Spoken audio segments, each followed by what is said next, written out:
Proses awal, pemilihan bahan seperti susu dan cuka. Hal yang harus dipertimbangkan saat pemilihan susu adalah rasio dari protein terhadap lemak dalam susu. Semakin seimbang, maka susu akan semakin awet. Proses pembuatan keju diawali dengan memanaskan susu atau pasteurisasi susu yang dilakukan pada suhu 70 derajat Celcius untuk membunuh bakteri patogen.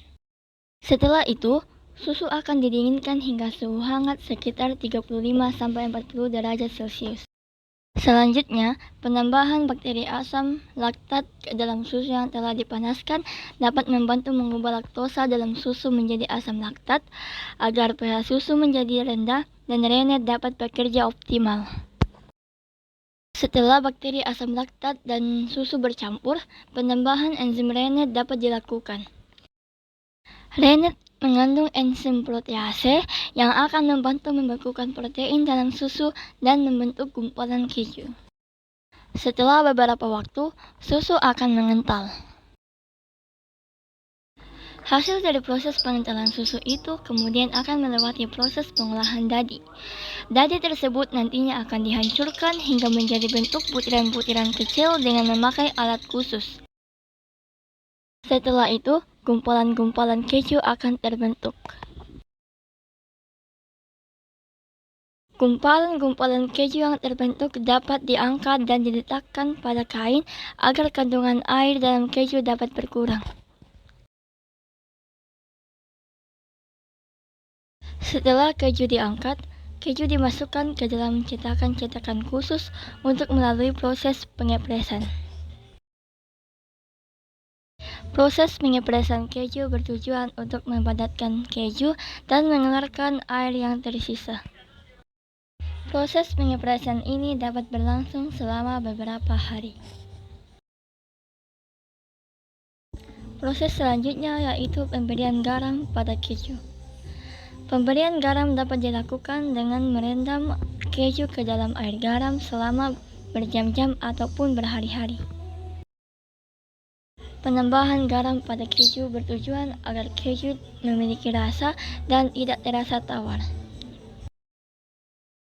Setelah melalui proses pengasinan, pematangan keju dapat dimulai dengan minimum 12 bulan dan dapat bertahan lebih dari 40 bulan. Waktu pematangan total inilah yang menentukan tekstur akhir dan rasa keju parmesan. Penambahan pengawet. Setelah proses pembuatan keju, beberapa pengawet dapat ditambahkan untuk memperpanjang umur simpannya. Beberapa pengawet yang umum digunakan adalah natrium benzoat, asam benzoat, natrium peroksida, nisin, nitamisin, dan ketosan. Nah, mengapa dalam pengawetan keju menggunakan pengawet seperti yang telah disebutkan? Yang pertama, natrium benzoat. Natrium benzoat bekerja dengan cara mengubah pH lingkungan sehingga bakteri dan jamur tidak dapat tumbuh dan berkembang biak, sehingga dapat menunda kerusakan yang disebabkan oleh mikroorganisme dan mempertahankan sifat fisik, kimia, dan zat gizi yang dimiliki oleh keju. Yang kedua, asam benzoat. Asam benzoat bekerja efektif pada rentang pH 2,5 sampai 4. Karena keju memiliki pH yang rendah, penambahan asam benzoat dalam bentuk natrium benzoat dapat membantu mempertahankan sifat fisik, kimia, dan zat gizi yang dimiliki oleh keju. Asam benzoat dan turunannya dapat menghancurkan sel-sel mikroba. Keju rentan terhadap kerusakan fisik, kimia, dan biokimia karena merupakan produk turunan susu yang kaya akan protein, mineral, kalsium, dan fosfor. Penambahan asam benzoat sebagai pengawet dapat membantu menunda kerusakan yang disebabkan oleh mikroorganisme dan mempertahankan kualitas nutrisi keju. Asam benzoat bekerja sebagai penghambat pertumbuhan mikroorganisme secara selektif. Dalam pengawetan keju, asam benzoat dapat membantu menghambat pertumbuhan mikroorganisme yang dapat merusak keju tanpa membunuh semua mikroba, sehingga keju tetap memiliki karakteristik fermentasi yang diinginkan. Yang ketiga, natrium peroksida. Natrium peroksida digunakan dalam pengawetan keju untuk memperpanjang umur simpannya. Secara kimiawi, natrium peroksida berfungsi sebagai oksidator yang dapat menghancurkan mikroorganisme penyebab kerusakan pada keju. Penambahan pengawet tersebut seperti natrium peroksida bertujuan untuk menunda kerusakan yang disebabkan oleh mikroorganisme dan mempertahankan sifat fisik, kimia, dan zat gizi yang dimiliki oleh keju. Yang keempat, nisin. Nisin menghambat pertumbuhan mikroorganisme karena nisin memiliki antimikroba terutama terhadap bakteri gram positif seperti Listeria monotogenes, Staphylococcus aureus. Nisin juga membantu mempertahankan sifat fisik dan kimia keju yang diinginkan. Natamisin. Cara kerja natamisin dalam pengawetan keju adalah dengan menghambat pertumbuhan mikroorganisme, termasuk kapang dan bakteri, yang dapat menyebabkan kerusakan pada keju. Dengan demikian, natamisin membantu mempertahankan umur simpan keju dan mengurangi risiko kontaminasi mikroba yang dapat menyebabkan kerusakan pada produk. Kitosan. Kitosan memiliki sifat antimikroba yang kuat, terutama terhadap bakteri gram positif. Hal ini dapat membantu menghambat pertumbuhan mikroorganisme yang dapat menyebabkan kerusakan pada keju. Kitosan dapat membentuk lapisan pelindung pada permukaan keju, mencegah kontaminasi mikroba dari lingkungan eksternal. Penggunaan kitosan dalam pengawetan keju dapat bervariasi tergantung pada jenis keju yang diawetkan. Dalam penelitian yang dilakukan oleh Sain Sularsa, kitosan digunakan dalam pengawetan keju dengan cara menyimpan. Kitosan dapat membantu mempertahankan kualitas keju dengan menghambat pertumbuhan mikroorganisme yang merusak dan memperpanjang umur simpan keju. Selain itu, kitosan juga dapat digunakan dalam pembuatan kemasan anti kuman untuk melindungi produk pangan, termasuk keju, dari kontaminasi mikroba. Kemasan yang mengandung kitosan dapat membantu mempertahankan kualitas keju dengan menghambat pertumbuhan mikroorganisme yang merusak dan melindungi keju dari kontaminasi lingkungan eksternal. Oke, kemudian di proses pengisian atau pengemasan keju. Dalam proses ini adalah tahap penting dalam produksi keju untuk menjaga kualitas dan kesegaran produk. Yang pertama, persiapan keju matang. Keju matang yang sudah disimpan dalam gudang penyimpanan berhari-hari siap untuk dikemas. Sebelum dikemas, keju biasanya dipotong menjadi potongan-potongan yang sesuai dengan ukuran kemasan yang diinginkan. Potongannya bisa berupa potongan besar, cakram, atau kepingan, atau potongan-potongan kecil segitiga. Mengapa di tahap pemotongan keju harus dipotong? Alasan pertamanya itu distribusi panas. Potongan keju yang lebih kecil memiliki ruas permukaan yang lebih besar dibandingkan dengan keju utuh. Ini memungkinkan panas untuk meratakan lebih cepat saat keju dipanaskan atau dilelehkan.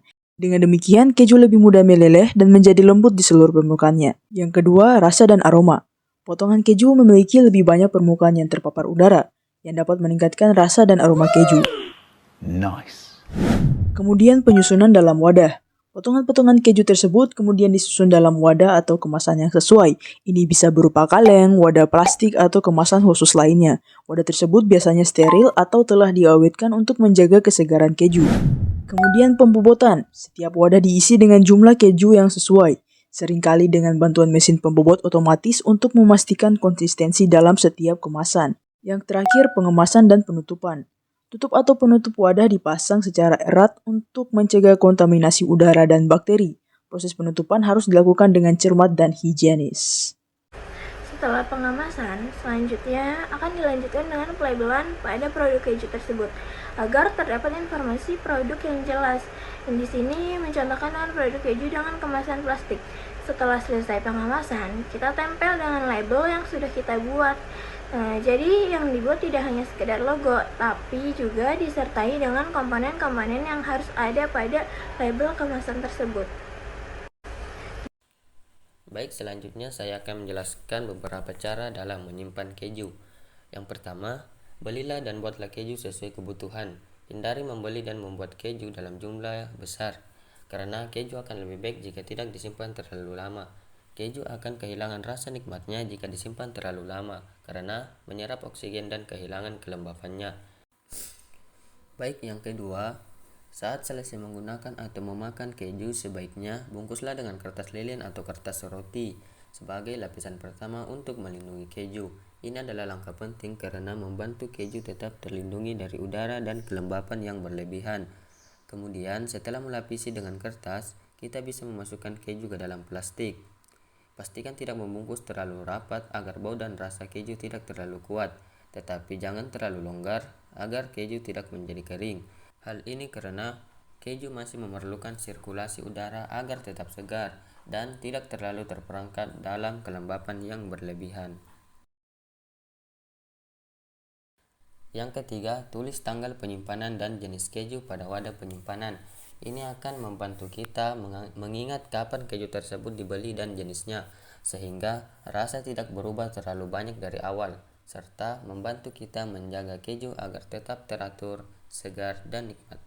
Jika kita tidak ingin menggunakan plastik atau kertas, kita bisa melapisi keju dengan minyak zaitun, minyak canola, atau minyak sayur lainnya. Simpan keju dalam wadah yang kedap udara.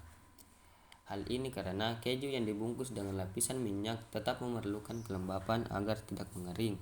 Wadah kedap udara membantu menjaga kelembapan di sekitar keju. Nah, cara terakhir adalah idealnya simpan keju pada suhu antara 2 hingga 7 derajat, seperti di dalam laci sayuran atau rak bawah dalam lemari es.